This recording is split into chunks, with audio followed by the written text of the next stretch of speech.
I was contacted by the owner of this property behind me here to sell these 2 lots in Egg Harbor Township. The problem was the people who said they owned this property did not own the property. All right, so property fraud is such an important topic. I brought in the experts here, Margot from Surety Title. We did have a transaction in which they determined just before they wired out the funds that this was not who they said they were. We knew that this was the newest up-and-coming fraud. It's happening more and more and all over. Hey friends, it's Matthew Haviland here with the prompt team at Keller Realty. Today I'm in Egg Harbor Township. I just showed you the location of 2 lots there on Tilton Road, and I'm sharing a true story that almost cost someone their land, and it could have cost me my reputation. Now, this was where someone was pretending to be the owner, tried to scam me into listing and selling 2 vacant lots. Yes, this was a real attempt to commit fraud. Now, it started with an email from someone claiming to be Susan, the seller, and the message was oddly written, a little overly formal, and the grammar was a little off. The email address had a strange name on it, and that was the first red flag. Then came the phone calls. The voice on the other end sounded strange, kind of robotic, like it was digitally altered. And to try to prove her identity, I requested Susan to send me a photo ID, and she did send me a legitimate looking driver's license, and I still sensed something was not right. After talking with my broker and looking up the tax records, it showed that there were 2 names on the deed. So Susan said that her husband had passed, so I requested a death certificate, which she emailed me back that she would send me, but that was the last that I heard from her. Thankfully, I caught it before anything moved forward, but for many property owners, they're not so fortunate. The vacant property scams are on the rise, and here's how the scam works. Criminals target vacant land or investment properties, and they pretend to be the owner. They contact a local real estate agent and ask to list the property. They push for quick cash-only closings, trying to rush the deal before anyone catches on. They send fake IDs, forged documents, and refuse in-person or video meetings. Here's the good news. Title companies and real estate professionals are fighting back, and most reputable title companies in New Jersey are now tightening their policies to prevent this kind of fraud. They require 2 forms of ID for sellers. If the owner is out of state, they must use an approved notary vetted by the title company. And some are even doing video verifications for remote closings. So these added layers of protection are a huge step forward. All right, so property fraud is such an important topic. I brought in the experts here,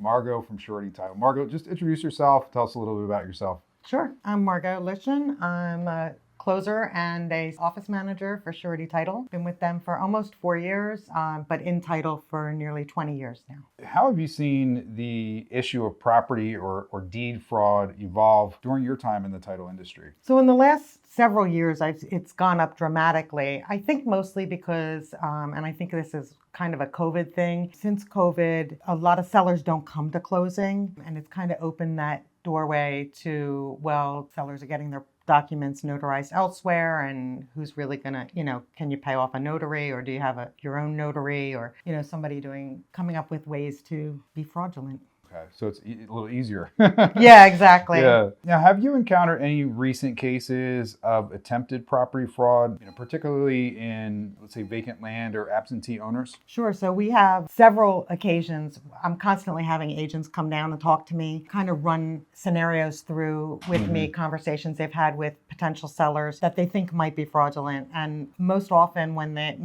if the red flag is there enough, like if you're thinking, oh, this might be fraud, it probably is, in my opinion. I personally have had one dealing where we had a transaction that nearly didn't get close to closing, but we were getting ready to get close to closing. We started to realize that the seller didn't want to talk on the phone, would only respond via email. So we asked him for 2 forms of ID for both sellers. He provided those. They were very good fakes, but they were in fact fakes, which we learned, we've been through a lot of training at the title company, so we've learned how to determine if a ID potentially could be fake. So I did some research, found out the tax bill goes to a different address than where he says he's from. And I determined that, it was fraud when I called him out on it, and he disappeared and probably moved on to the next title company. So I reached out to the sellers who I found through social media were living in Florida for the winter, let them know, that somebody was trying to sell their piece of land, and helped them register their property at the county website.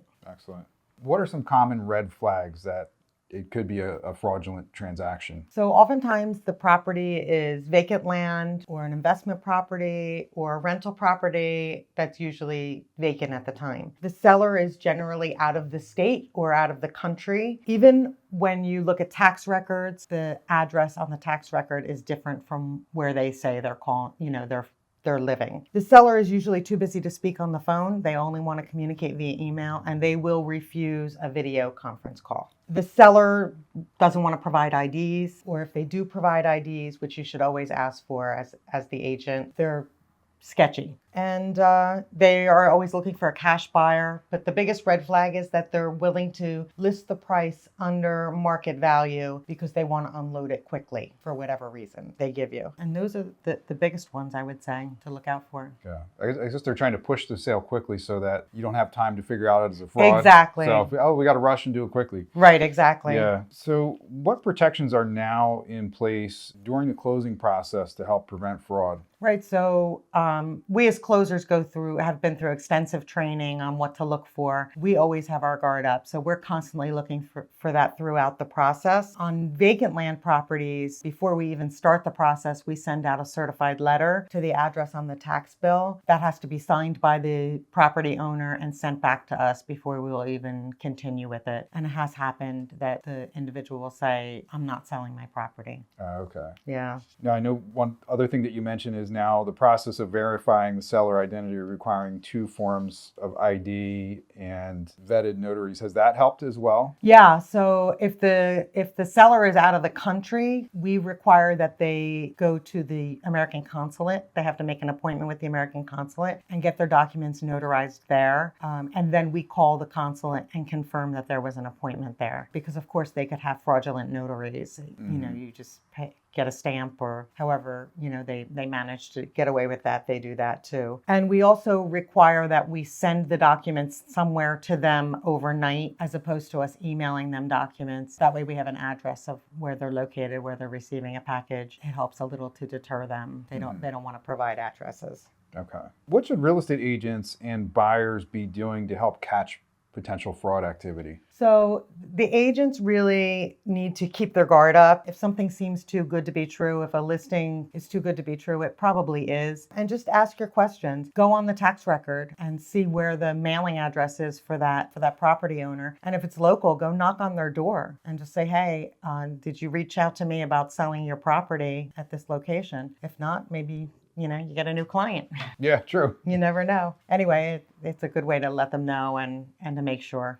Yeah. What advice would you give to property owners, especially those with vacant lands, or maybe they've got a property a vacation property or something that they don't go to often? What can they do to protect themselves? So unfortunately, there's not a lot that they can do, until I think somebody figures out a way to keep this from happening, the government. I think the best thing that they can do is go online to their county public records site and register themselves to their property. So they would go on to the public records site, they hit property registration or property alert, it says on Atlantic County's site, and you create a login, and then you tie all the properties that you own to your email address. That way, if somebody tries to sell your property and they go to a title company, the title company will file a notice of settlement at the county. You would get notified, hey, somebody filed a notice of settlement. And that would then prompt you to realize, oh my gosh, somebody's trying to sell my property. Then you have a title company to reach out to, and you can stop it before it happens. I believe all the counties in New Jersey have this property registration capability. So I've done it on my properties. I try to tell my clients to do it. At closing, I remind them, let them know that they should do it. That's good. Really the best thing you can do. Yeah, I did it on my property after you're giving me that advice to do that. Oh, so good. I did that. And actually, part of this video, I'm going to have on my website a link to all the county resources just to make it easy for people to find it. So they can that's go fantastic. on one place and find it. Yeah, that's great. I know you mentioned the one transaction, but have you ever been involved with a transaction where fraud was just caught just in time, or maybe someone from within Surety Title where they've had an experience that it didn't get caught, Yeah, I do know that we did have a transaction, not me personally, but another closer, in which they determined just before they wired out the funds that this was not who they said they were. Unfortunately, they caught it. That was before all the training, before we knew that this was the newest up-and-coming fraud. So they did catch it, thank goodness. But yeah, it's happening more and more and all over. That's why I felt so compelled to reach out to that client, or not to that client, those sellers who weren't selling their property, and help them register their property, because I caught it, and the guy disappeared, but he's just going to move on to the next title company, the next listing agent, and relist the property and start all over again. He's already done most of the work. He's got the fake IDs, so register the properties and keep your guard up as an agent. What's the biggest message you want people to hear that are watching this video when it comes to protecting their property from scams? It's a big process to try to get your property back after it's been sold fraudulently. It involves a lot. I don't know all that it involves, but it involves a lot. I did meet someone who had that happen to them, and they were telling me all about the woes of it. And it's not a rare occurrence anymore. It's all over. I'm getting probably at least once a month, I personally have an agent coming down and saying, hey, what do you think about this seller that reached out to me? They said they're in Bali, that kind of thing. So it's happening all over. It's happening more often. Register your property. Thank you, Margot. Appreciate it. Thank you so much for your time and your expertise and sharing with us today. My pleasure.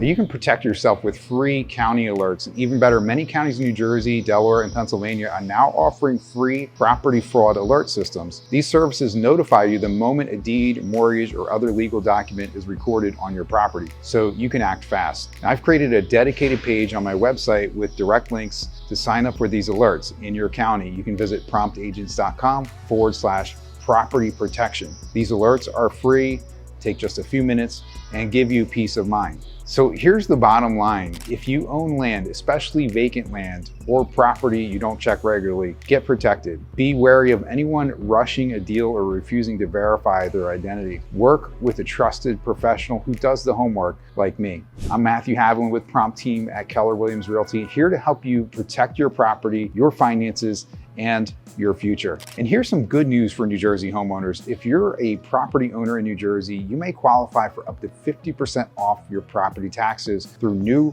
relief programs like Stay and J. Watch my next video to see how it works, who qualifies, and how to apply.